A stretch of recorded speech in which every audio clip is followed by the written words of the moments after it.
Hello, heroes. Welcome to another episode of Hypnosis Hero, where every week or every 2 weeks actually, every couple of weeks, we talk to some of the world's greatest hypnotists. Now, when I say we, I'm talking about the regular heroes. That's me, Shawn, Brian. I'm going to introduce them in a minute.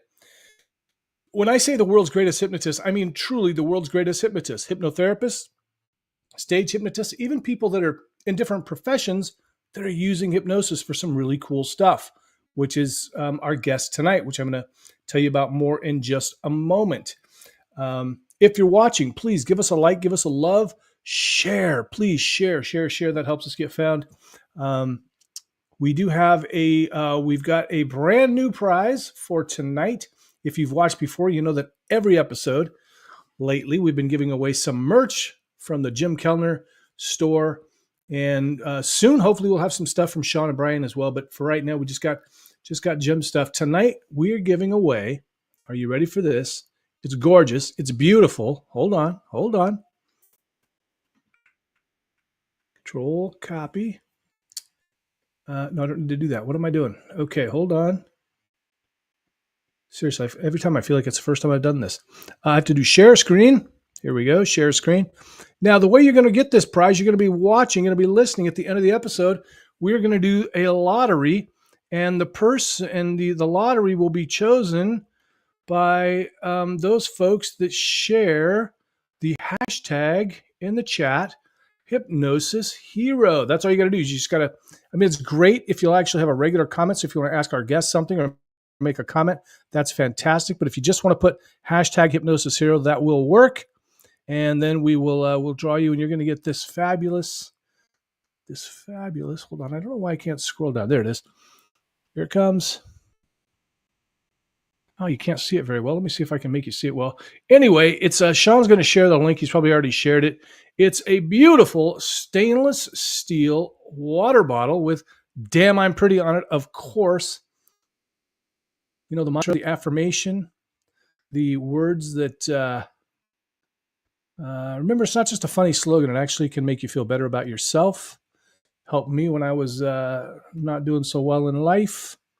Anyway, hope you can see it. If you can't, go click on the link that Shawn has shared, because Shawn Captain is the man. All right, remember, hashtag, hold on, am I going to? Hashtag Hypnosis Hero. All right, and with that, I'm going to bring on my friend, my buddy, my business partner, some stuff hopefully coming soon, Mr. Brian Bay. Hello, Brian. Good afternoon, Jim. You can refer to me as a morale officer emeritus for the show. Morale officer emeritus. Hopefully business partners soon when we jump up on stage together. We're booking some shows together. That's going to be fun, Brian. Are you looking forward to that? I'm very much looking forward to that. It's going to be great to get back on stage again. It's been before COVID, so. Yeah. I think we might as well just jump right in because I'm super excited. Right. Well, let's bring on Shawn real quick so everybody knows who the support guy is. He does the heavy lifting. Mr. Shawn Kostiuk. We call him Captain because he is the guy that keeps this thing moving. Shawn, how you doing this week? Good. We just actually had a big thunderstorm roll through here, so there's almost no snow anywhere. Oh, fantastic. Poor Shawn. He's stuck up in Canada where they invented pineapple pizza. Ugh. And it snows a lot. Sorry about that, eh? I accept your apology. And with that, let's bring on our guest. Brian? All right. Today, I am thrilled to introduce to you someone whose life story is as captivating as it is inspiring. He's a full-time paramedic with an extraordinary career spanning over 25 years. Hailing from the vibrant city of Houston, Texas, his journey into the world of life-saving began at a remarkably young age. Imagine being just 14 years old and already performing rescue breathing to save an adult in respiratory arrest in rural Kentucky. It's an act of bravery that set the stage for a remarkable career that's followed. From those early moments of heroism, he went on to become one of the youngest paramedics in the country at the age of 19. Throughout his career, he has served in diverse and challenging environments, from critical care helicopters to bustling urban 911 units. His contributions to emergency medical services go way beyond the field, With a PhD in human development, 2 master's degrees, and a groundbreaking research under his belt, he brings a unique perspective to the table. His work isn't confined to academia, though. His groundbreaking research and best-selling books are shaping the future for emergency medicine, pushing the boundaries of what's possible in the field. Let's not forget his role as an educator. He is dedicated to sharing his wealth of knowledge with the next generation of paramedics and healthcare professionals. So as we prepare to hear from the man himself, get ready to be inspired by the incredible work of this true hero. Ladies and gentlemen, please welcome Dr. Bram Duffee, PhD.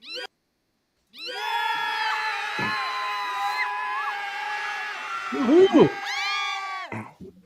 Gave me so much with that intro. If you don't mind, I just have to unpack one part of it because you just made me seem like this superhero extraordinaire. And I will say that I am a paramedic and have been my whole life. It's been one of those things that's been embedded into me because early on, my mom was a registered nurse who did patient education, and so she taught CPR classes. And so when I was barely just in elementary school, I was helping her drag those Annie dummies around, the original heavy ones well, she taught CPR classes. So this has been my whole life. And so, yeah, there have been lots of extraordinary moments that I've been able to inject myself into during this time. But it's because of I've been one of those lucky ones that was that had a really good match between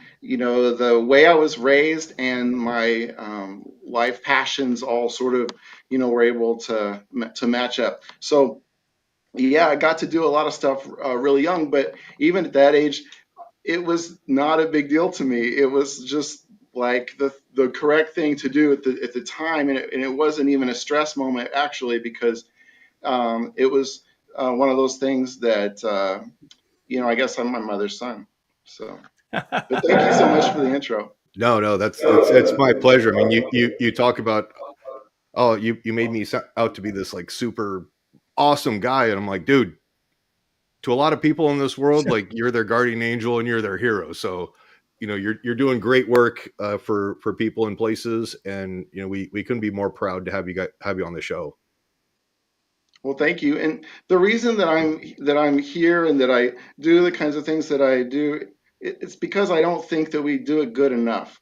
And I really think that I'm happy to be able to talk about some of the things that are out in my new book today because these principles and these things that I have been doing presentations on and writing about have a lot to do with matching up good care. And I think in emergency medicine, there's a lot of task orientation where, like, yes, someone needs a particular drug in this emergency moment, we get it to them, or they need oxygen, we get it to them. So it's sort of this task orientation. And in the middle of this task orientation, we've completely forgotten the fact that we are interacting with humans and that the connection that we can have on a human level can be just as impactful as that medicine. And so I'm here to say that unfortunately, I think that we've totally lost that aspect in emergency medicine from the ambulance all the way through the emergency room. We are in this interactive state that really sets us up to treat people like science experiments that just have to get stuff done to them. And I think there's a better way. Yeah, I remember talking, I'm prior military myself. So I remember we were going through a combat lifesaver course, and one of the special forces medics was talking about like, hey, if you need to go, get somebody, get an IV in them, you're not worried about making them comfortable. Stick the needle in your arm, get that vein, and the needle can't hurt you. And if they're hurting, well, that doesn't matter. You're trying to save their life and get some type of care. But, there's also, what you're dealing with, bombs aren't going off and stuff's not exploding around you. And you're also on American soil. So I agree with you. There still needs to be a lot of a human aspect to it, but I can only imagine, having been in kind of similar situations, that it's very easy to just get super overwhelmed and then just think of like, all right, I'm just ticking boxes. What do I need to do as far as priorities of Yeah. work? Yeah, and that's how we're taught in emergency medicine is, and unfortunately there's a big aspect that gets lost. And I think that most all of us, then when we get into, no matter if we're going to be an emergency room doctor or nurse or paramedic, I think all of us get into this thinking that we're going to take care of our patients just like we would take care of our family members. And I have seen that quickly dissipate. That because we do get busy, we're busy and we're so focused on that task orientation. And so I can tell you that my whole career I have spent on this as a goal because I think that it's a problem. And I think that the way that we talk to people really matters. And I have always been on that kick. And my mom is I mentioned her, she's kind of like that too.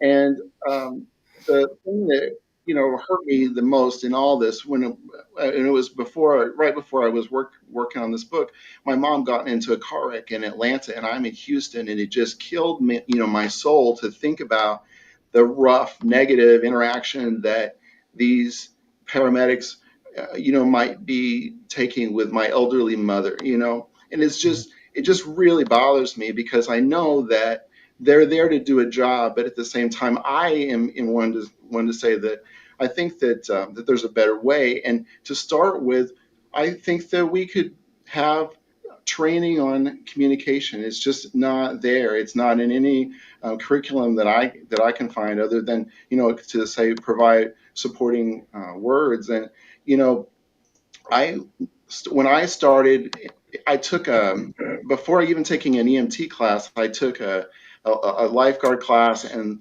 part of that was a first responder class. It was like some kind of lower level class, but it was taught by an elderly. I say elderly because he was almost retired EMT, and at the college. And I took this class. It was my first orientation to emergency medicine, and he told us that, we can't be making promises to patients, and so it's not our job to guarantee anything. And so we don't tell patients they're going to be okay. And from that moment, I was really young, and from that moment, I was just in shock with that, and I thought that was wrong, and that we can't give deep reassurances to people. And I I've had this career where I have been a communications scholar, so I teach public speaking, and I work as a communications professor, and then I also work as a paramedic full time. So I have like two full time things that I have going on. And what's cool is that it means that my mind stays at the intersection of these areas of medicine and thinking about how we best communicate. And I really didn't care about hypnosis or think anything special about hypnosis other than, to embrace sort of the things that people say negatively about it, because I didn't I didn't really buy into it at all. And it was just that when I was able to work to connect with people and investigate this realm, I was able to really discover some really cool research that connected with this dynamic. And I sort of call it a phenomenon where, where folks are able to benefit from communication delivered in the right way at their most needed time. So I have so much cool stuff to share with you all about the things that I've written, and um, I hate to just to talk so much. So let me let you lead my direction. No. Sounds good. Whoops. Well, let's give a shout out real quick to some folks that are watching. Boy, you're a popular guest, Bram. We've got a lot of people. We got Mark on. Thanks, Mark.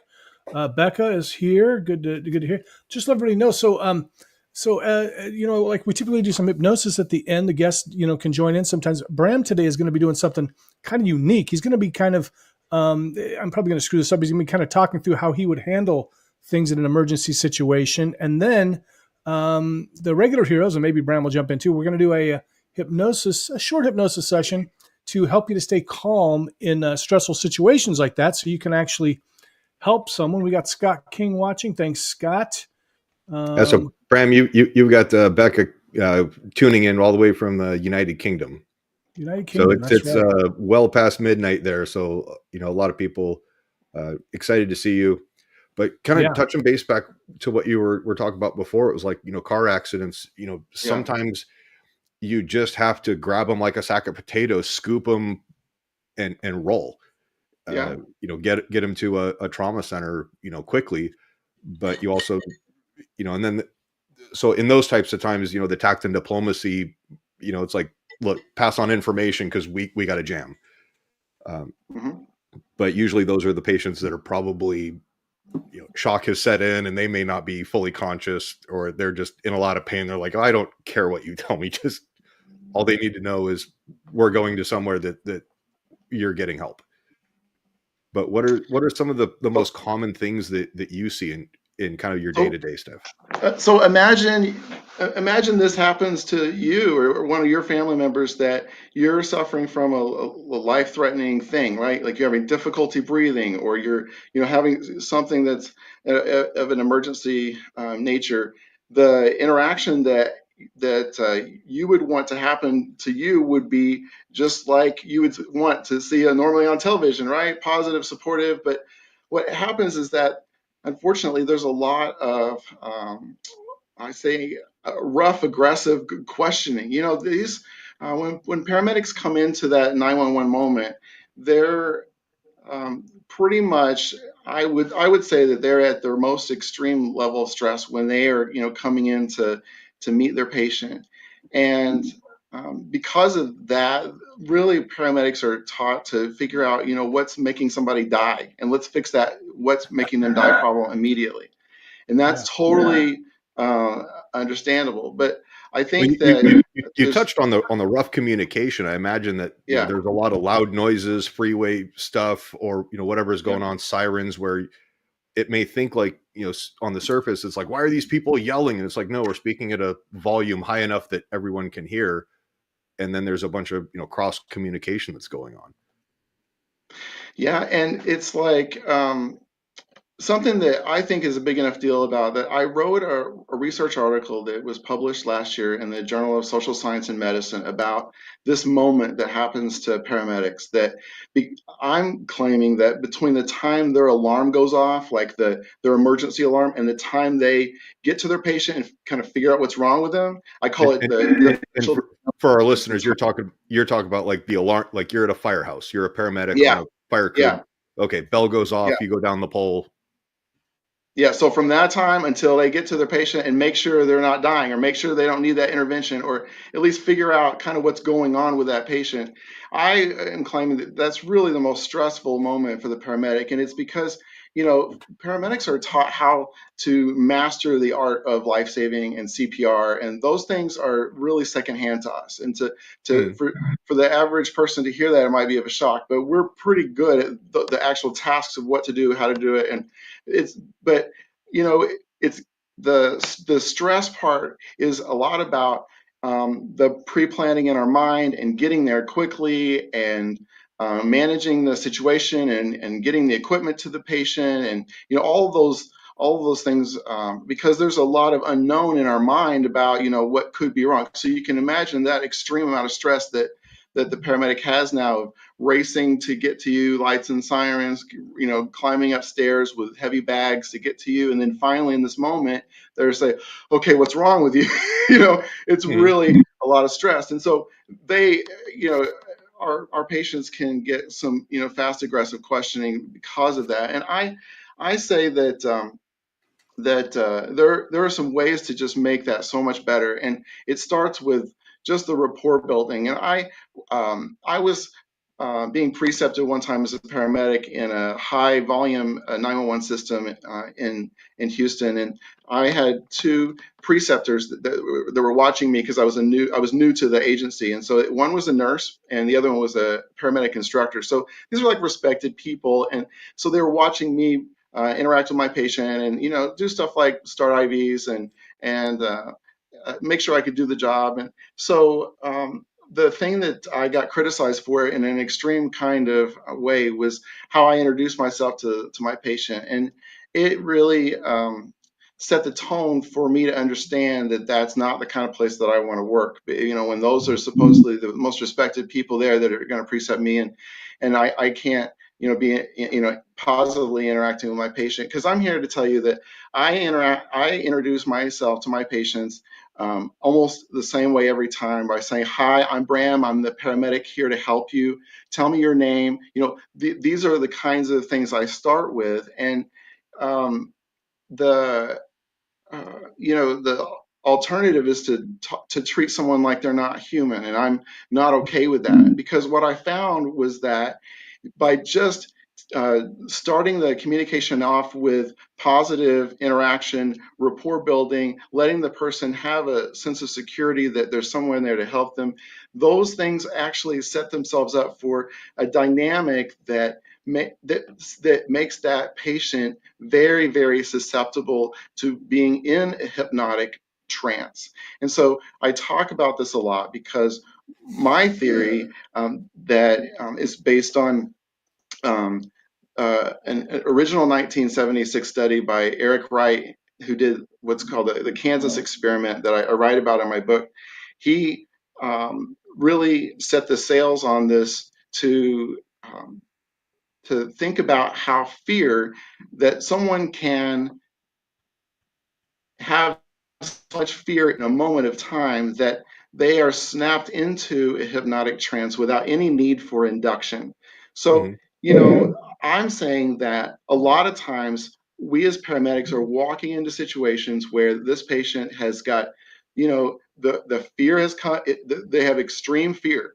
And that extreme fear matched with the situation of you having an authority figure there who is there to fix that emergency problem, or supposedly, and though that kind of dynamic is very serious, because what I believe is that there's no need for induction, and that patient and the things that they hear and the things that they see in those moments can make a real difference for them. And just one example that I think is really powerful, and I talk about it almost every time I look into this topic, because um, I was with a little girl who was maybe 4 years old, who had been mauled by a dog, and her face was bloody, all and what happens in the facial trauma, there's a lot of blood that you can get off of facial injuries, and I see everybody shaves in this call, right? So,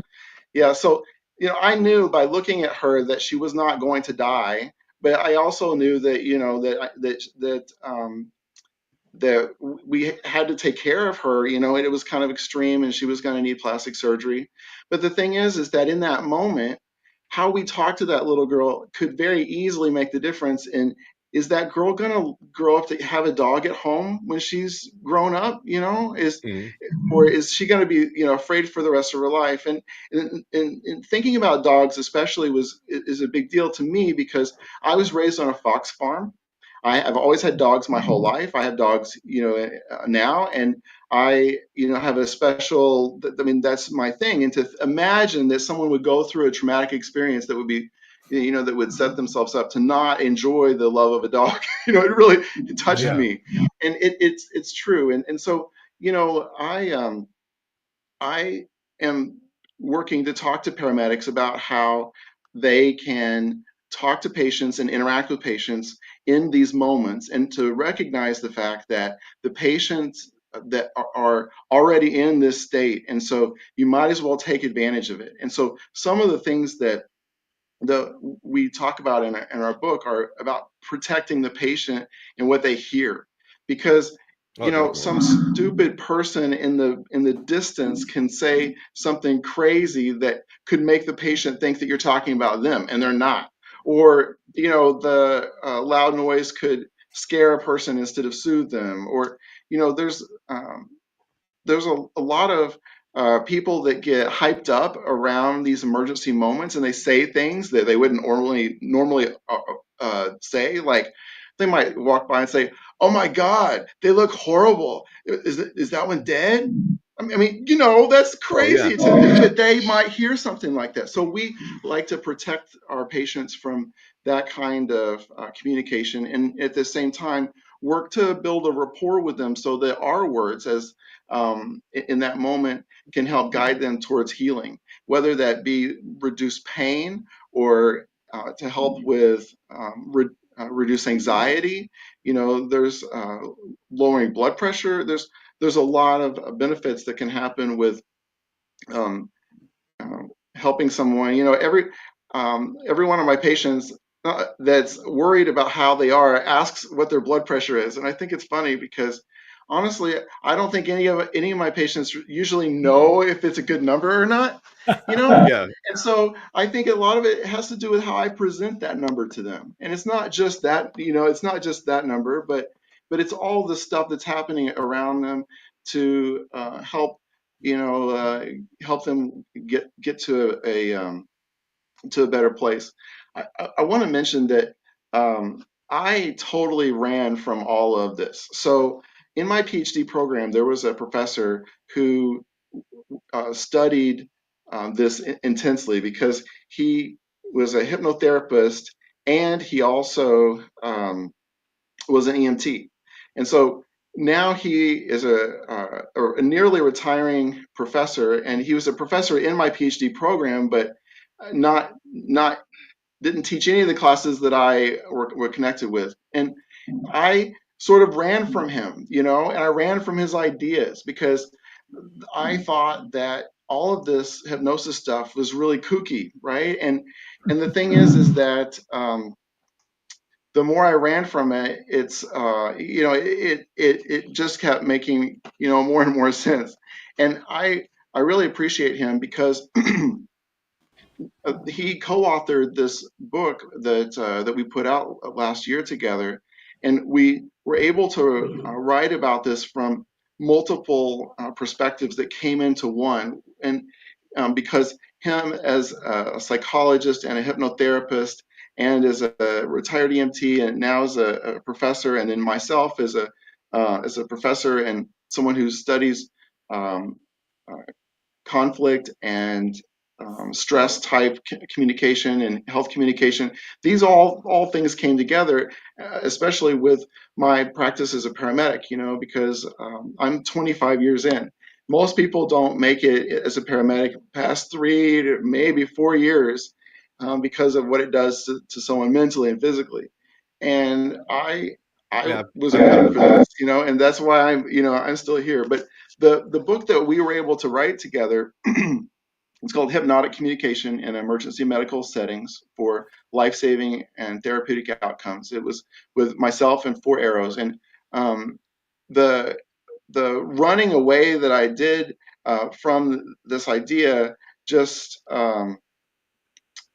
uh, just was literally a chase. And so what happened was that when I finished my PhD dissertation, when you turn that thing in and you're waiting on people to review it and that kind of thing, something in my mind snapped and I just immediately, dove into this because at that point I was already practicing these skills, these hypnosis skills in my work as a paramedic. But I was really afraid as a scholar because I didn't want to have anything that would look less than traditional, that would put a stamp on my own PhD. But since then, I've I've come uh, to work out a lot of these uh, negative energy parts of me, that have been attached to it. And I guess it's just, I've been on 6 or 8 podcasts and I've spoken at a couple of universities about the book. And the more that I talk about it and write about it, the more comfortable I am. But it is difficult because it's just the fact that right now, if I just go talk to the average emergency room physician about hypnosis and say,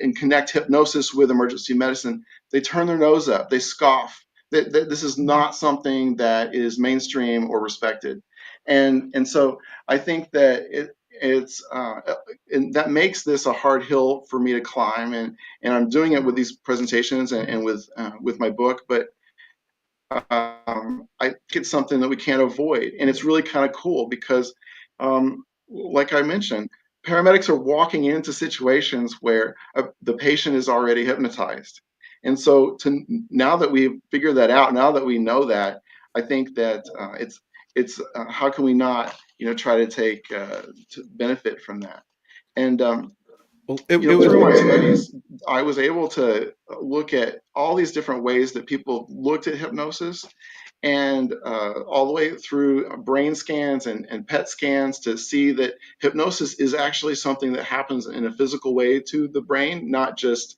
um, not it's not just something spiritual. Um, we talk about things to look for in our patients that we come across that are in this fear kind of state, and a lot of it is about that presentation and how do we look when we're afraid. Well, our eyes are open big, our mouth is slightly open, we have sort of a relaxed face yet stunned appearance. I see a lot of my patients with mechanical movements. It's like if I need to um, ask them to pick something up, it'll be a three-part process instead of just a regular thing. And the my whole career, I think that it's been interesting that paramedics have, and it's sort of like an inside joke among a lot of paramedics that, gosh, why can't these patients answer our questions, right? Like if I have, as a paramedic, come across an they're emergency probably on patient. like information overload. Exactly. And so instead of, an average paramedic question might be, do you have any medical problems? That is a complex question, right, for a lot of people. And so now that I know that this patient is in a trance, I don't ask that question anymore. I say, do you have any heart problems? Do you have any lung problems? Are you a Mm, diabetic? Do you have any good. seizures? Do you ever had cancer? You have, that's what I do. Because yeah, they're good with that. You can move right through. But it's like kind of cool that I'm here to let paramedics know that, hey, this whole time that you thought that these patients were just dumb or thought that they just weren't with it, they are totally with it. They're just not You're kind of like, in the I don't care same that you had your wisdom environment teeth as you taken right out now. when you were your wisdom teeth got taken out when you were in middle school. I don't Right. care if I've got you're an in-ground 45. toenail. I mean, yeah, that makes a lot of sense. Bram, you touched on something earlier. You said I introduce myself to every patient the exact same way. Yeah, How important for that is it for you to? It's kind of like with hypnotists. When yeah, you go on stage, you do your pre-talk, your whatever it is that you want to call it. You do it so much you can pretty much just ramble it off the top of your head. yeah. But I how do. important is that in terms of, okay, you're doing it the same way every time, but then you're able to rattle it off nice and clean. It's not, you're not stuttering and stumbling over your words, and that kind of gives you an the appearance of confidence and more importantly competence, that hey, here's someone here who's not freaking out. But Becca had a great question. She said that she wanted to ask, how do you handle situations in an emergency, and how do you calm someone down? Let's see, trying to say. In a more direct way, is that what she said? It says, how does Bram handle situations in an emergency, and how to calm someone down, and I think get them out of their head a little bit, Yeah. sort of like stop focusing on all the chaos that's going around. Well, Can I jump in there real quick too? Because Yeah, I'm yeah, of wondering course. if you're going to try to break, if part of, and you answer this as part of that whole thing, if you're going to try to break the trance they're in or keep them in that trance. so I work to keep them in the trance, and I I really appreciate, Brian, your question. I want to talk about it first because Of course. I I really yeah, I can't emphasize enough how much I say that to every patient. I walk up to lots of patients who are in nursing home beds that are maybe on their last breath, and I don't know if they can hear me. I don't know, And I walked into rooms where the patient's on the floor and we're starting CPR, and before I start CPR, I do what? I check for a pulse, I check for them breathing. And while I'm checking for those things, I'm talking to them as if they're alive. And I just do it to everybody. And what I've realized is that it signals to my crew, the crew that's with me, that I'm in charge of, that I'm in control and that this is what we're doing. And it also signals to everybody else in the room, because I also have very much experienced this fear trance in a lot of times, especially parents, so that they are, not the patient, but because their child is the patient, they are in this fear trance that's very visible. And so, interacting with them kind of takes on the same deal. And so I go with it to what you said, and I think that the way I interact with patients is that I try to be soothing and uplifting and positive, and I try to push away anything that's negative or that is not beneficial. And so, and sometimes those are words, and sometimes those are people, sometimes those are, I'm trying to protect that patient. And so, when to the responder's question about how do I, work with that patient if they're in the wrong head trance, sometimes I can't. And so what I recognize is that I don't know these people well enough to know their normal state, and I'm in this moment with them very quickly. And so I 100% assume that everybody is in a hypnotic trance, no matter if I see the visible signs or not. I'm going to treat them as if they are. And in doing so, I am only doing positive, things for them. The thing about my book and the things about the communication techniques that we talk about are nothing different than the standard medical practice. We still do CPR the same way. People ask me about my book, and I know that someone might ask me about my book and they don't have any medical training. I suggest to them that they take a first aid and CPR class, but because this is a book that's really for emergency room physicians and lifeguards and nurses and paramedics. And interestingly enough, there are other books out there that are about the same topic that I can hit on. But before that, question, real quick, how much can these strategies carry over to law enforcement, or even people who could be first on scene to a medical emergency? You see a lot of those, rescue 911 TV shows where it's like, hey, this police officer got stopped on the side of the road with a mom who just saw him standing there. I've got a choking baby, do something, while they're freaking out. So choking baby means not really much talking. It's all action. You guys know about how to do the back thrust and right. But like I see what your point is. Your state patrol that comes on a major car accident or something.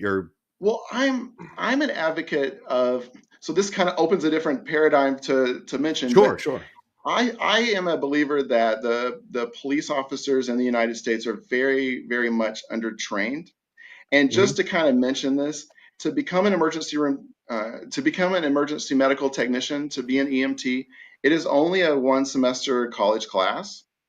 So I think that every police officer should also be an EMT, because basically we're talking about an advanced first aid, provider.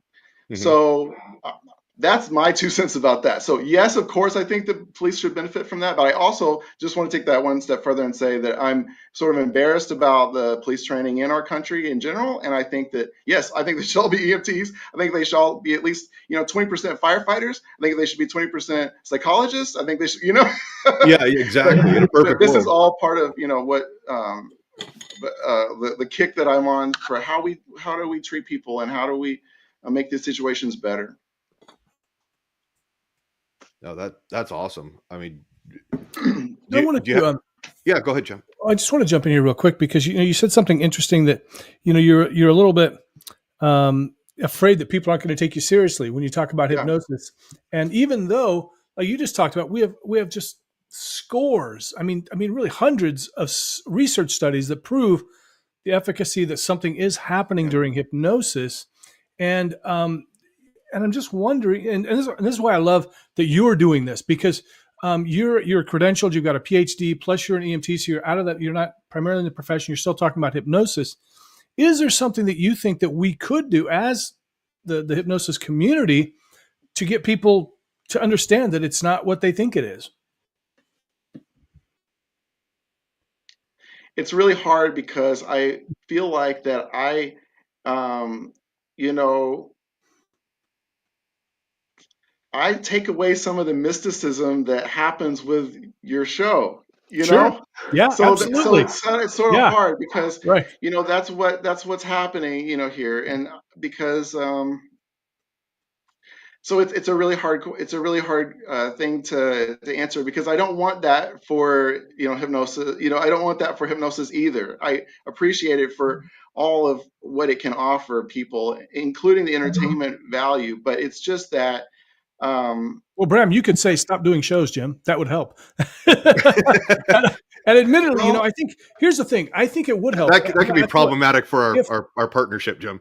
well, but I'll tell you what though. I mean, if we had to choose, and say we end up losing all of the mysticism of the shows, because people really, I mean, I think it would be a trade. It would be, I mean, sure, a lot of people would out of work, but it would be a good trade off because I think that the benefits of more people utilizing hypnosis could be worth it. And this is coming from somebody who would lose a lot of revenue if that happened. You just Really, become a firefighter, Jim. exactly. Well, and I had that discussion with teachers today. I was doing a professional development stint with one of the schools, and I told them, yeah, I was talking about AI and said, yeah, I'm a hypnotist, and of course everybody starts averting their eyes. I said, that's right. If you look in my eyes, I will get you. Yeah. And they said, no, you won't. I said, oh yeah, well, we can try that later, but. The point is there is still that Hollywood view of what hypnosis isn't. They use it as something that drives the plot forward in whatever movie, TV show it happens to be. For us, it's an actual tool that brings benefit. mhm. Yeah, and so it's this is really a special space. I would say that for folks who are not in healthcare yourselves, but you're interested in this topic, there's this book called The Worst Is Over. It's by Judith Acosta and Judith Prager. This is what it looks like, called The Worst Is Over. And it's a book that's about the same topic, only it's written from the perspective of just a layperson. So my book is more, set up for medical professionals, and the worst is over is more for the layperson that would understand this topic. But I think that what what my book is able to do is to transfer this information to healthcare providers, and I think that I'm on a mission here, and I'm a communications professor. This is one of my areas, so I'm not going away anytime soon. And I'll stay, on this pulpit because I think that this is the right answer for how we interact with patients and how we treat patients. And so one of the things that my book does is it goes through some different sort of steps to how to interact with patients, but a lot of the focus is on rapport building and trust building and providing positive communication. And I want to So mention that, you're just generally trying to get them to kind of calm down and just bring the anxiety level. You're not taking away pain because they need to be able to communicate what hurts where to the medical staff. Is that correct? so great question, because one of the things I try to do is I try not to use the word pain at all, because Mhm. the word pain has a lot of negative connotation. So I might say to a patient, I know that you're not feeling well. Can you tell me so that I know what area needs the most attention? Ooh, And that's so what good. I just did was I found out like Yeah. what's not right here, without saying what hurts, what is pain. And so thinking about how I use my language is really matters. And so what I do is I sort of work through these moments of these moments of rapport building and positive interaction and intervention and finding out what I need to know. And then when I have established and sort of done all of those things, like made all those emergency interventions, and I've throughout this time I've worked to continue rapport building in a positive way, then I have I commonly would have a statement that I would say to a patient that helps them understand that I'm there for them and everything's cool and that they can be chilled. And that is sort of a hypnotic, positive reinforcement statement. And what that originally came from was in the original Kansas experiment studies. The Dr. Wright had different groups of ambulance workers go out and interact with patients, and in the control group, nothing changed, but in the specially trained groups, he had them read off of a card, or in some cases, folks had this memorized. And what they did was is they gave them this hypnotic script to every patient every time. And so I have the same kind of thing that I do. And the book, The Worst Is Over, that I just mentioned, is its title is really connected with important words that we all think are helpful in that moment. And that is to imagine that, I've been with a patient and I've done all these things. I've worked to protect their environment. I've established rapport. I have, and then I have been able to make my interventions, and maybe we're driving to the hospital, or maybe we're waiting on something to bring somebody, like sometimes there's a hurry up and wait thing going on right in the moment. But, when there's a good moment, where I can just be with the patient, then I'm going to tell them, I'm going to give them my statement. And what I commonly say to patients is that the worst is over. And I want you to know that That's everybody at the good. hospital knows that you're coming and they're going to be ready for you. And right now, we're going to let your body just concentrate on repairing itself and feeling secure. And so that just means that we're going to let your heart and your breathing, everything bring themselves to a state of relaxation, and everything is being maintained already in a great way. And we know that getting to the hospital as quickly and safely as possible is the goal right now. And you are in a good position here with me right now. So the worst is over. Well, having them,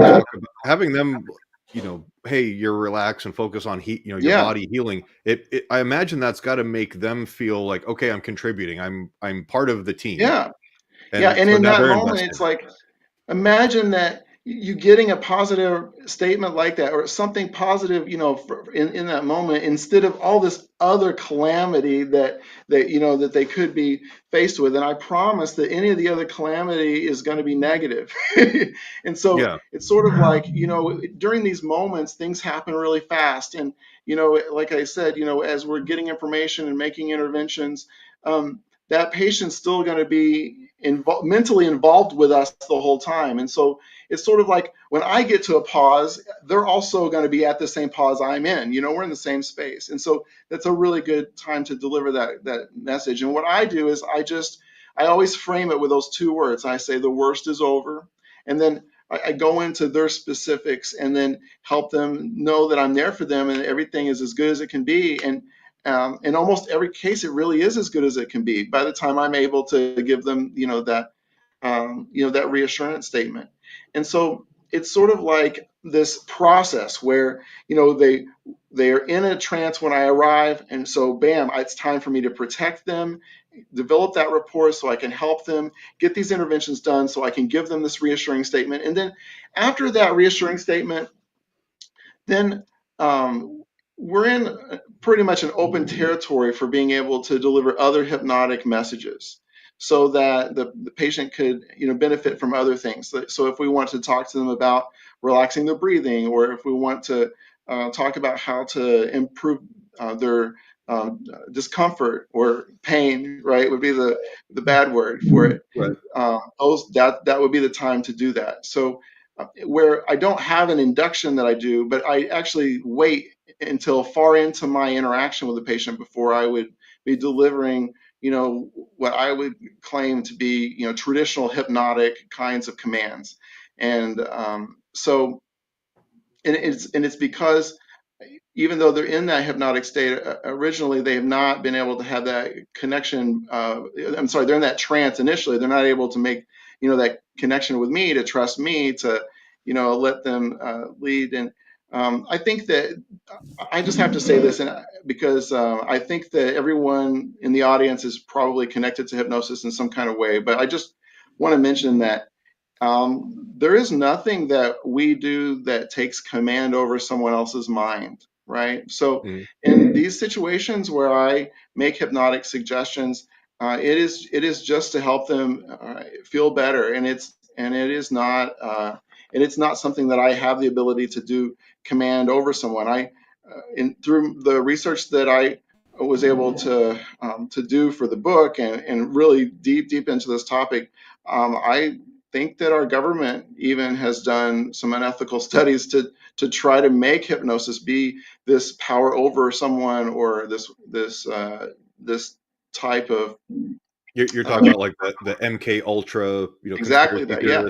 Yeah. And so it just doesn't work. And so those things are all interactive, and it means that for me to ask a patient to relax, or me to ask a patient to stop having pain, or for me to ask a patient to any of these things is just not reasonable until I'm able to develop that rapport and that trust, because they need that connection with me. And it's not always possible. There are lots of times where I know the patient, maybe they're glued to their cell phone, or maybe they're so into that person that's with them, right? Maybe if someone has a spouse there with them, so they barely let me even ask questions, because they want the comfort of that spouse, or something like that. There are times where or if you have other people that are not the patient answering for them, and you're like, yeah, yes, I appreciate the effort, but now going back to, again, kind of standardizing your approach of like your methodical stuff. I can only imagine, like you talked about, you're asleep in bed, or you're having a meal or something like that. The alarm goes off, and then everybody goes mock Jesus to whatever incident that you're dealing with, and then you get out, and it's kind of like, okay, let me slow my breathing down. Let me bring the adrenaline down a little bit, so that I'm not running up and being like, okay, hi, where does it hurt? And it's going to be like, oh God, I've got the Barney Fife of medics here. This is bad. Rather than like, okay, hey, Rico Suave comes up and goes, hi, I'm Bram. I'm your paramedic. We're going to take good care of you today. Can you tell me what you need?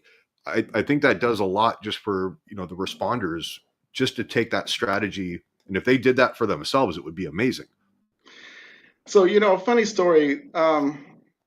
I've delivered 7 babies. I've been a paramedic 25 years, so it's kind of, it's sort of been expected that, that maybe I would have a few. But I cannot think of a time when I've lied to a patient or lied to people around me, except the first time I delivered a baby. And at that time, I had a patient, their family, the fire department crew, my own ambulance crew, all of these people that were with me, and I'd straight up lie to everybody, right? From the start. Oh, yes, I've done this before. This is going to be so great. So here's what we're going to do. That's, how I handled that particular situation. But, to in the back of your head, you're going, God, please don't let me screw this up. There's a lot of people watching. Yeah. a little bit. But at that point, I had already been a paramedic for over a decade, and I knew that how I talk directly influences everybody else and how they perceive and think everything else is going on. So that's why I did it. It wasn't to pump myself up and say, hey, I've done this before. It was definitely to make everybody more comfortable in the situation. And I absolutely think it worked. And so it's one of those things that Could you imagine one of an the first airline things that pilot? I figured out was that everybody is going to respond to how the urgency that I put on the situation. And just also to mention, there's a big difference between an emergency medical technician, that EMT that takes a one semester class, and the paramedic level. Paramedics are trained a 2 year, it's like a 2 year program. So it's very common that in a 911 call situation in the United States that we would have the highest trained person there would be a paramedic, and then everybody else kind of not understand what's going on so much, So if we say like first aid trained versus advanced cardiac trained, see what I mean? So it's sort of like that one person, sometimes that one paramedic that's there, their training is so far advanced compared to everybody else that everyone else is looking to them, and so everyone else is going to be in that moment trying to see, okay, are they nervous, or are they asking me to do things quickly, or are they, all that matters in that moment, because the training level is also different. So everybody listens to that one person as the paramedic. And I can totally understand, because could you imagine, everybody white knuckled on an airline going, this is your this is your pilot speaking, congratulations, this is my first flight, I'm super excited. And everybody's going, wait, what? I'm super excited. I'm not so worried about the flying part. It's the landing part. Yeah. Yeah. You're like, I want the person like my uncle, forced into retirement due to age. And they go, this is my last, after, 60 gazillion hours of, flying the globe and everything like that, we're on the ground safely. But no, this is just a wealth of information. I could talk to you all day on it this. really is. Yeah. I also want to mention that, the way that one of the main reasons that I think it's so important to train paramedics on how to communicate with patients that are in these situations is because sometimes we don't have those tasks to do. They're not possible. So like, one of the big things that we can help with hypnosis sometimes is pain. And if we have a patient that has their blood pressure that's too low, or maybe I can't start an IV on them for some reason, then I'm not going to be able to give them pain medicine. And then I'm just stuck. And so it's just super frustrating, as a paramedic, to not be able to start the IV to give the medicine, or for their blood pressure to be low and I can't give it because, it could bottom out their blood pressure. So in these cases, what I'm doing is offering them more. They now can, work with pain control, hypnosis discussion, because, before this there was nothing. And I remember this time that I had a patient, who she was trying to, the story went that she was trying to prevent her boyfriend from committing suicide. He had a shotgun, and she put her hand on the end of the shotgun barrel, and there was some kind of frustrated tussle about stopping, because he was trying to kill himself, she's trying to stop him. But in the midst of this, the gun went off, and she blew, this part of her hand was totally blown off, so that there was just like parts of fingers hanging, And so unfortunately, this is a case where the patient was too, I couldn't start an IV because she was too big. I couldn't get the vein. And I remember that desperation feeling that I had as a paramedic of like, dang it, like I wish I could just do something for her. And now, this is what I would be able to do. I would be able to talk to patients in a comforting way to help them through that moment, instead of stomping around my ambulance in my own mind, thinking about my own inability to start an IV. I'm thinking big gaping hole in one's hand. I'd be like, throw a tourniquet somewhere. And unless it was just, Well, it wasn't actually. So one of the interests. So one of the things is that, and not to get too medical, but I wanted to maintain blood flow to those digits on the very tip. Mm. So there isn't much there. So the bleeding was not as severe as you would have thought. So we didn't Okay. have to go to those kinds of those measures. Not everybody always has to have a tourniquet, but they save lives still. Yeah, yeah, definitely. This Yeah. has been incredibly illuminating, Bram. I mean, really, such a great conversation. I know you were going to do a demonstration of what you do. I think you said if somebody was having a heart attack or something like this. Yeah. So Hold on, I'm gonna go it's tend to beneficial. the door. Yeah, and also I just want everybody to know. So Bram's going to do a. In case you're just tuning in, don't forget to use the hashtag Hypnosis Hero, all one word, to be entered in the raffle for tonight. After Bram does his demonstration, then we're going to do some of us are going to do a hypnosis session to help you to remain calm under pressure. So in case somebody around you is having a heart attack, take it away, Bram.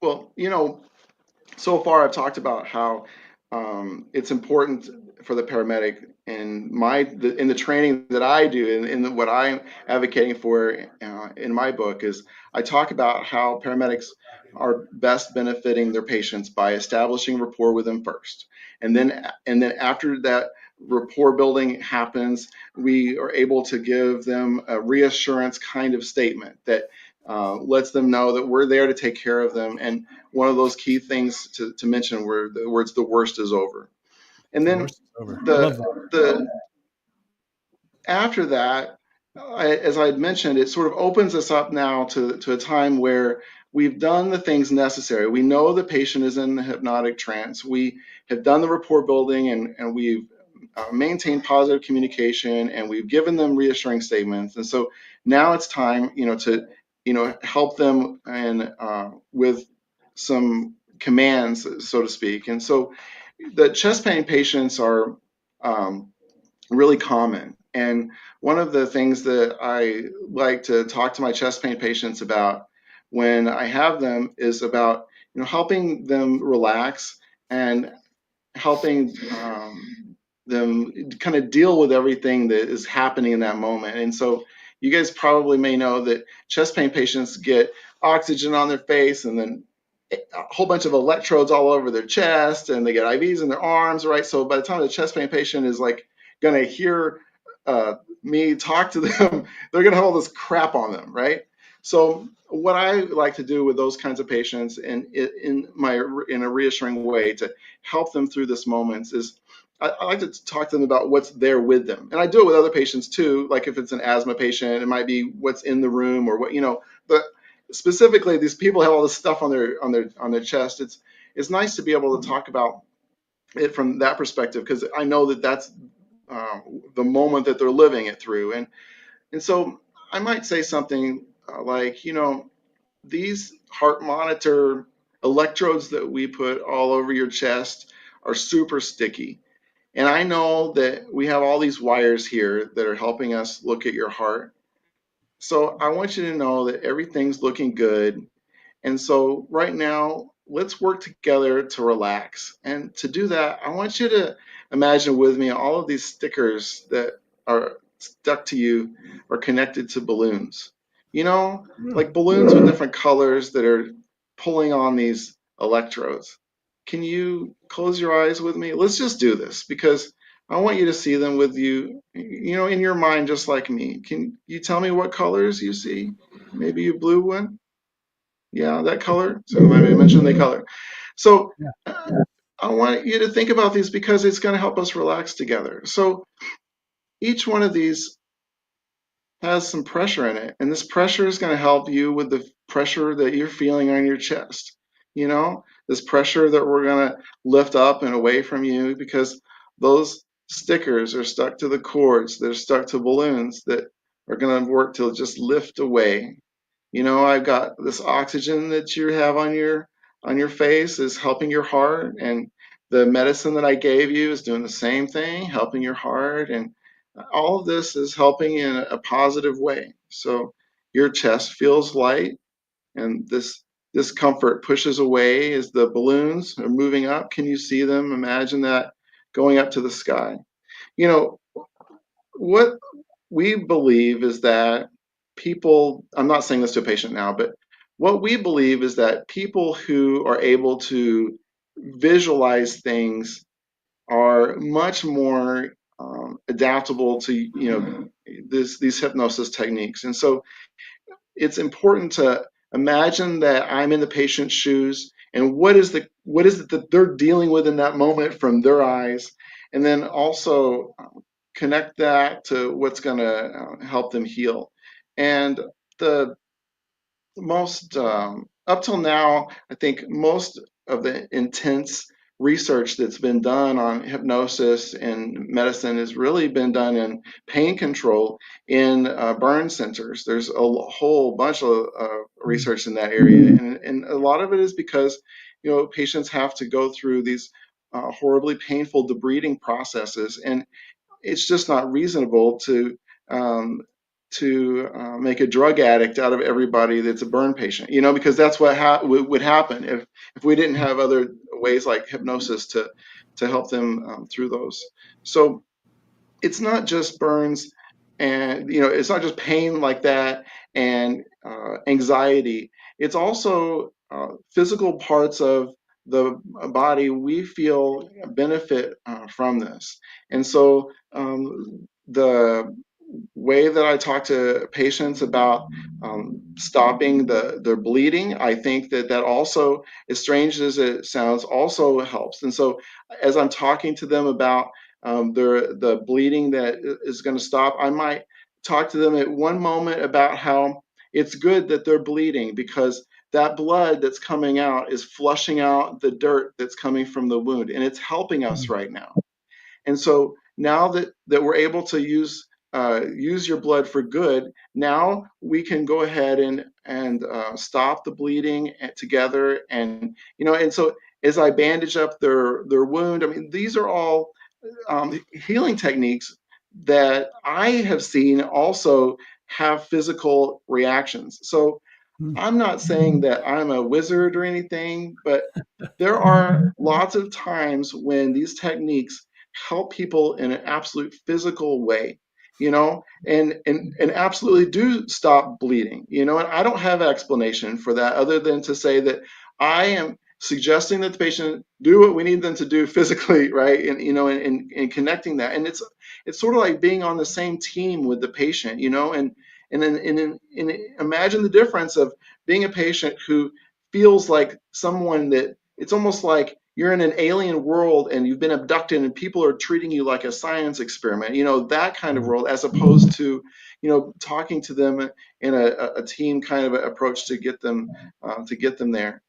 We even talk about how to talk to patients who are rape victims, and that's a very serious, scary topic that no one wants to ever have anything to ever deal with. But we as paramedics do come across these situations, and so it's important to understand about what questions not to ask and how to continue to be able to give reassuring statements without making someone uncomfortable. But there there's a lot to unpacking this, and I want to encourage that if you are someone that's connected to hypnosis, that maybe getting the book for your friend that's an emergency room nurse or an emergency room doctor or a paramedic or an EMT, getting my book to a friend of yours like that might actually make a big difference. And to get out this message and to work with this, I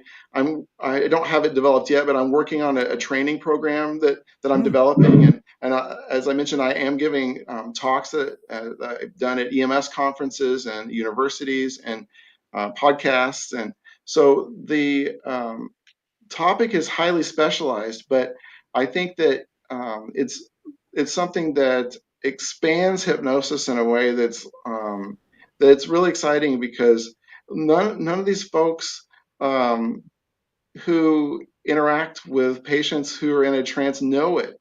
And one of the things that was a really cool aha moment for me is the co-author to my book. His name's Four Arrows, Dr. Don Trent Jacobs. Um, he has a PhD in health psychology, but he also has a doctorate in education. He's also a hypnotherapist. He's also an EMT.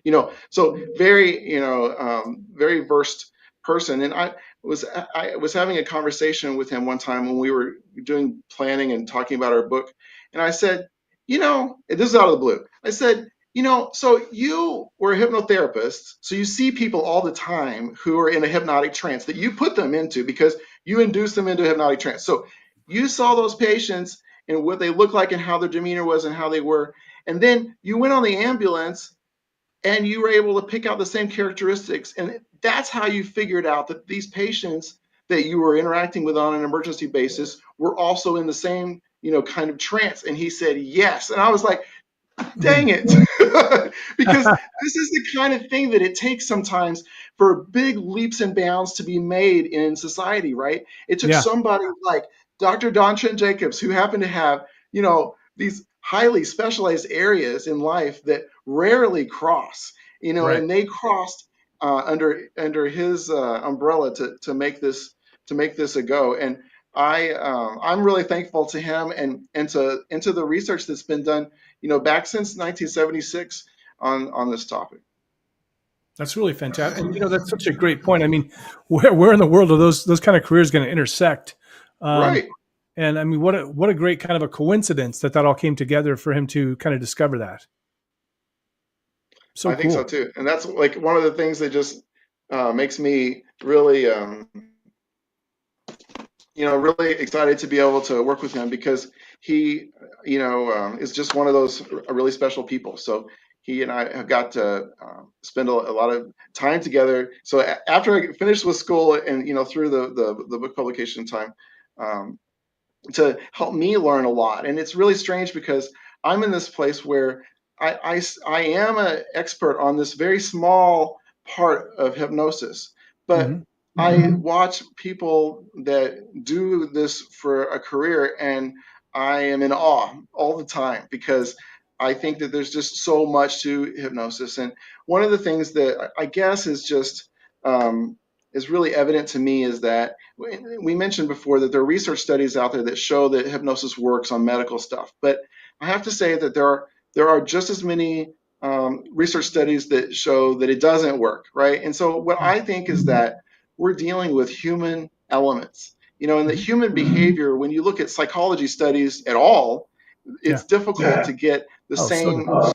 exact uh, answers because Yeah. every time we're dealing with different people. And when I talk about this topic, I say, as humans, we, have different things going on in our head depending upon our sex drive and our hunger and how sleepy we are and in our frustration with our family or what all these things matter all the time. And so because it's a human behavior thing, we just have to recognize that a lot of times patients are experiencing this hypnotic trance, but not always will we be able to make impact. And I still yet do. I still yet, like I said, I work to talk to patients as if this is their that's their reality, because I'm it seeing can't help provide something positive. I'm seeing definite similarities from what you described with stage shows, and also like people that are anti stop smoking, anti-anxiety, that type of stuff. If they're not dialed in, like, hey, this is they're of the mindset like, all right, I'm investing in myself, this is going to work, or I'm jumping in with both feet. If they're looking at this as like, well, prove to me that this works, or I'm trying to stump the hypnotist, they've already quit before they've begun. And I Oh, think for sure. that's that human factor that you were talking about, where there's, it's your statistics are, kind of based on the pool of people that you're researching. Yeah, and I tell paramedics that are starting these techniques who are uncomfortable at first because it's something new for them to practice with kids. Like, think about how you talk to kids. It's easier because it is it gets your head out of that embarrassment, kind of thing with adults, and maybe, ease into it. But to just the fact that we can recognize that this trance is already happening. So at the very least, we can take advantage of it by, providing a positive environment for that patient. And maybe a paramedic reads my book and it takes them 6 months or a year later before they're able to fully implement this in their practice. But to know these things is a big difference. And just like I said, to understand that I can't ask that question, what medical problems do you have? These are not good questions. So understanding that where the mind of the patient is I think, really beneficial, even if the paramedic is not ready to be on the level that I try to aspire to be myself, to work through these techniques. No, Bram, thank you so much. We're all done with questions for now. Thank you so much. We got to wrap up the show. But I do want to. I want to thank you for being on. And Bram, I don't know if you want to stick around for the hypnosis or not. It's up to you. So I'm going to be logging off, but I'm so excited to be able to spend time with you. Awesome. we need to do a part 2 to this. Absolutely. We'd love to talk to you longer, but we're already at. We're getting close to the. We're going to be on the hour and a half thing. So sorry to cut things short. But one thing that we always like to do here, Bram, is we always like to find out if you're our friend or frenemy. Kind of a silly game. Oh yeah. Kind of a silly game that we play here on the show.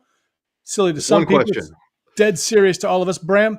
Brian, since this is since you went out and found this guest for us, why don't you do the honor? All right, Bram. Pineapple on pizza. Yay or nay? Oh God. You're not going to offend us. You're going to offend. I think he's going to offend us. Pretty sure. So it's like one of those questions where you're on the stand, right? And you're on the stand and I say, I can't just answer it like that, because if I answer it like that, it's not fair. So here's the truth, and I'll just say it quick. Yes, I like pineapple on pizza, but only in a special circumstance. Like there's this one special circumstance where I like this one formula, but other than that, no. Wow. I'll give him that. I'll give him that. You're a half friend.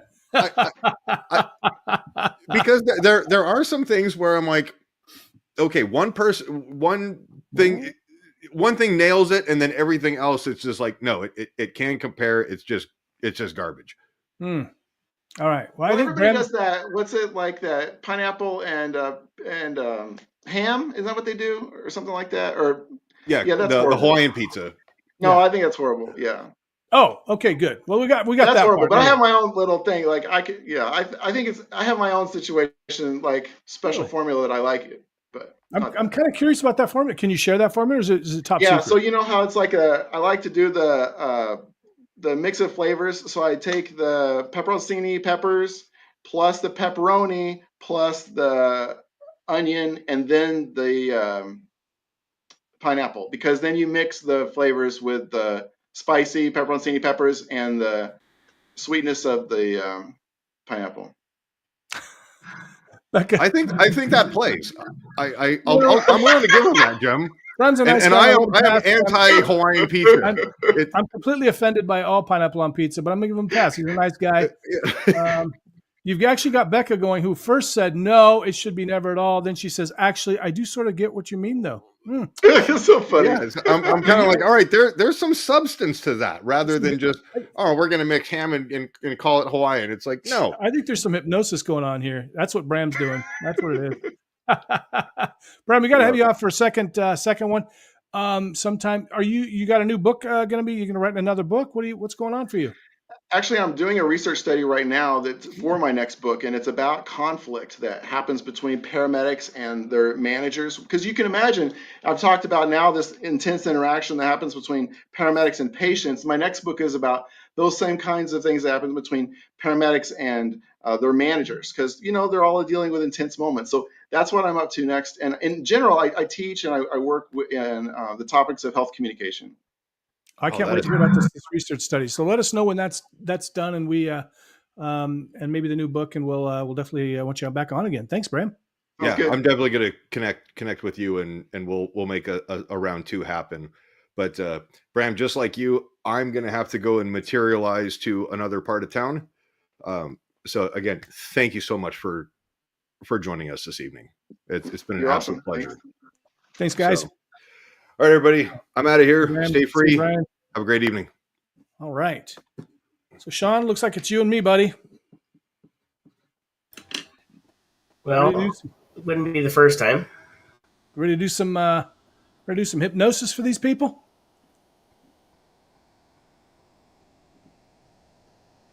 Yeah, just make sure everything is good, and then we still have the raffle to do. Yep. Oh, yes, the raffle. We'll do the raffle at the very end. Maybe we should do it now. Actually, let's do it now, because what if people are kind of zoned out and stuff and they don't know what's going on?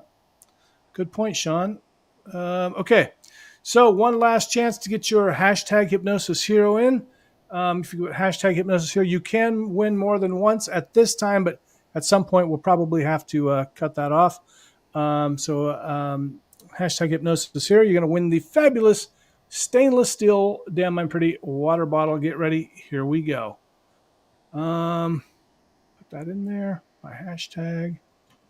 All right. Hypnosis Hero. Here we go.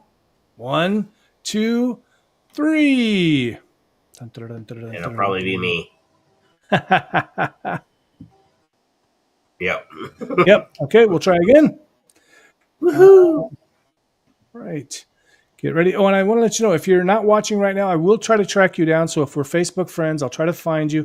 This is only live. In the later we can't do it. If I can't find you, you got to get a hold of me, or I can't give you the prize. Sorry. All right, here we go.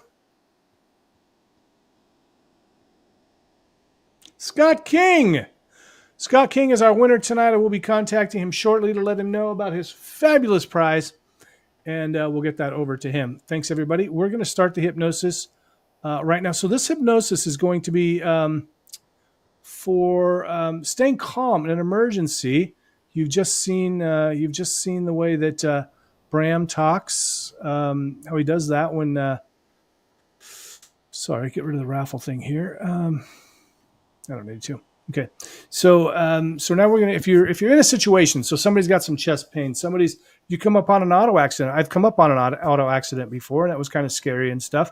How you can remain calm so that you can do your best to help people. And as always, during the hypnosis session, please do not drive, move around, operate heavy machinery, that sort of thing.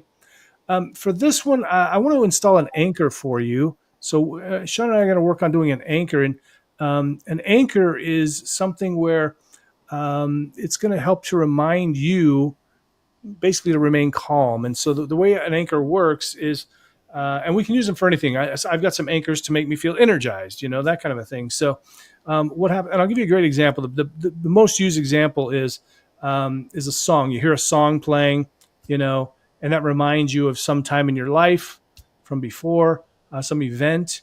That's an auditory anchor. I've got one. So if my grandmother used to always kind of push me along, or kind of give me like an encouraging pat on my low back. And anytime that somebody does that, or if I brush against something, it reminds me of her. So what I want you to do is pick out a spot on you. As we can do it physically, auditory, or physically, auditory. We can also do visual. We could even do taste or smell. We'll just focus on physical because it's pretty easy tonight. So what you want to do is you want to find something that's going to be a great cue for you. Some people will use like a pinch of the earlobe. It's pretty common. Although if you pinch your earlobes a lot, you don't want to use that one because it's going to diffuse it. You can also maybe touch a knuckle. Do you have other examples, Shawn? Some that I've used with clients, definitely the earlobe, because this is also a pressure point, right? So it will calm you down. Yeah. Right here. Let's see if I can get my hand in here. Mm-hmm. Right in here, if you push on it, that's also another pressure point. But if you want something that is not visible to other people because you're working to control your anxiety while you're in a crowd or in a situation, it could be something as simple as just rubbing your fingers together 3 times. Perfect. So you get to pick that. Now, during the hypnosis, Shawn and I will maybe take you to a calm place, and then we'll say, engage your anchor. And then that's your opportunity to go in and engage whatever you've chosen. And then you can practice it, practice it over time, and it'll get stronger and stronger. And pretty soon you'll be able to just, boom, you'll relax. Shawn, would you like to start, or do you want me to? After you, I'll be first. All right, sounds good. As soon as you're ready to jump in, you just jump right in. We can talk over each other. You can put up a finger, whatever you want to do. Yep. All right, not that finger, Shawn. Dang it. I'm Canadian. We don't use that finger. We use metric fingers. Metric fingers. All right. So here we go again. Please do not watch, listen while you're driving, moving around. Even if you're sitting on if you're sitting in an area where you could fall, like I'm at a desk right now. If I zoned out completely, I could fall down, hit my head, whatever. Don't do any of that. Go sit down in a recliner, lay down on your bed, something like that. Get comfortable, because you're about to be, boom, hypnotized, but only if you're ready to experience hypnosis. So this hypnosis process is going to help you to set an anchor to remain calm during situations where in the past you might have felt some stress. The best thing you can do right now is just start taking some relaxing breaths. Maybe deep breaths, maybe deeper breaths, whatever you like. It's all up to you. Now, some people find it easier to go into hypnosis when they close their eyes, but other people prefer to keep them open. Maybe they focus on something around them. You might have a candle or a water bottle. Maybe even your computer, your phone. You can just kind of focus. Allow all outside sounds, distractions to fade into the distance as you focus solely on my voice, Shawn's voice. Nothing's going to happen that you don't want to have happen, and this is the time to let go completely. So if you'd like, you could begin by just drawing a great big circle on a chalkboard, whiteboard, whichever you like. Then you could draw the letter A and then erase it. The letter B and erase it. Going all the way through the alphabet as far as you'd like to go, as far as you can go, and then you could come all the way back. Well, you could just go back and forth, A to Z, Z to A. But at some point along the way, you may find that you're just zoning out completely. Maybe you hear every word I say on a conscious level, or maybe you're allowing this message to go just straight to the unconscious mind while you continue with the alphabet. Or, Shawn, sometimes people like to go to the beach or even on a walk in a forest, sit by a stream. And feel that calm. Calm. And feel that relaxation. Relaxation. And no stress. No stress. Things that are trying to trouble you dissipating away. Floating Fading away almost like a balloon. all the way gone. And as you feel that calm, know that you can feel that calm anytime you need to feel the calm. Anytime. And anytime you want to feel the calm, simply engage your trigger. Engage that trigger, engage that anchor. And just allow yourself an opportunity right now to engage that anchor. That trigger. And feel the calm. Breathe it in. Exhaling anything that would be troubling. Just let it go. And knowing new levels of calm. New levels. Allowing yourself the opportunity to control yourself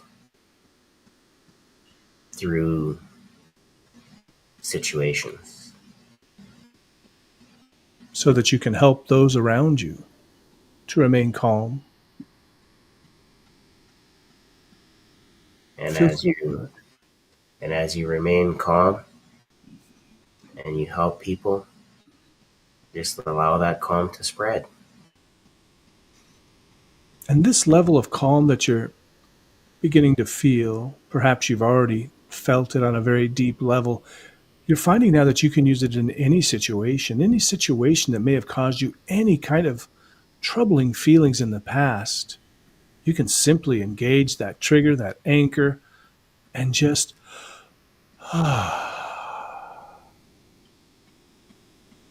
And knowing that that deep breath in and of itself is cleansing. It lets out anything that would trouble you so that it just floats away. floats, Totally invisible to everybody else. drifts. And as it drifts away, it's only replaced by calm. And you might begin to think about different things. Sometimes you know what you know, and at other times you simply don't know what you don't know. But right now, it might be interesting to just take a moment and on the count of 3 to engage that trigger, that anchor once again. So just prepare yourself, getting ready. Allow yourself to feel the calm. Good. And I'm going to count you up. As soon as I say that number, engage that anchor. So 1, first of all, get that level of calm. You've been there before. You know what it's like. It was that time when you were on that beach or by that stream, or maybe just, those times, Shawn, when you're laying in bed and it just feels so good, that moment as you're waking up or falling asleep, that sense of calm. 2, intensify that feeling. Feel that calm. Perhaps you even get a chill just thinking about how good it feels to be so calm. And on the next number, just engage that anchor, engage that trigger. 3, engage it now and just feel, that's right, calm. Relaxation. Focus. Feel it, hold it, breathe it in. Maybe even let it out with a sigh. And perhaps you'll find in any kind of a situation where those around you are stressed and anxious, you remain so calm with laser-like focus that people around you are surprised. They admire you because they're so surprised at how well you can remain that sense of Calm. that's right. Calm. Good. And now that you know what you know, and you feel what you feel, and you have your anchor, knowing that you can use it anytime you need to, in any situation. Calm. And as you are calm, you can feel that peace, you can feel that focus, you can act appropriately for whatever situation happens to be. And you can help others to get their calm.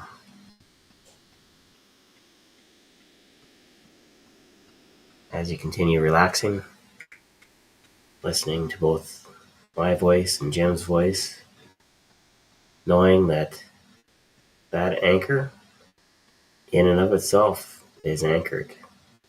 On the count of 3, it's yours to use anytime you need to. So allowing yourself the opportunity to solidify it one more time. Engaging your anchor on 1, knowing your anchor and the feeling on 2,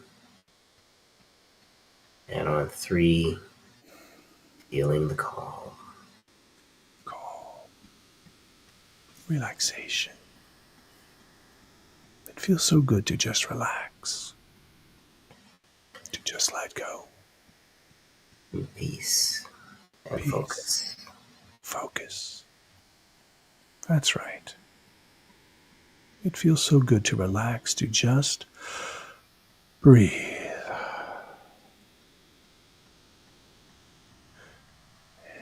Good. You've done an excellent job.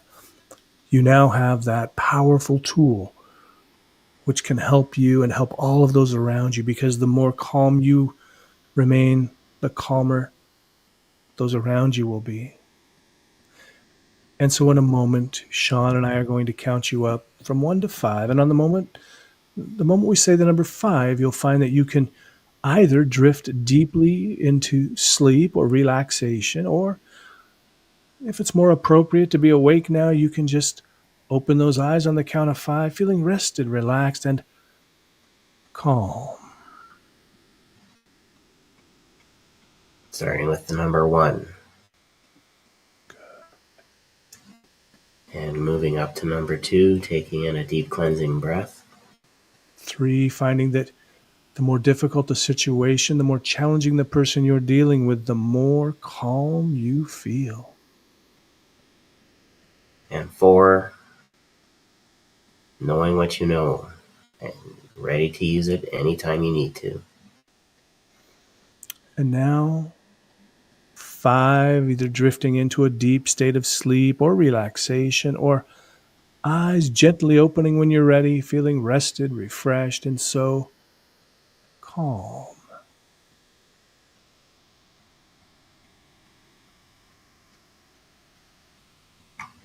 I felt really good, Shawn. Good one. Yep, that worked well. I'm going to let us know what happened for you in the comments there. You know, we always love to hear what you experienced. If you didn't experience anything, that's fine. But if you felt the calm, maybe you felt the anchor kicking in, let us know. I'm actually going to start cutting the hypnosis part out and maybe posting those separately so people can use those. This is a really good one to start that with. I want to thank everybody for watching. We had a great time. Shawn, as always, your captaining skills are numero uno. Please join us next in 2 weeks. Well, it's second on the fourth Monday. Could be in 2 weeks. It will be 2 weeks, right? I think so. Anyway, second Monday is in 2 weeks. That's what I meant. Second month. See, that's why he's here. The second Monday.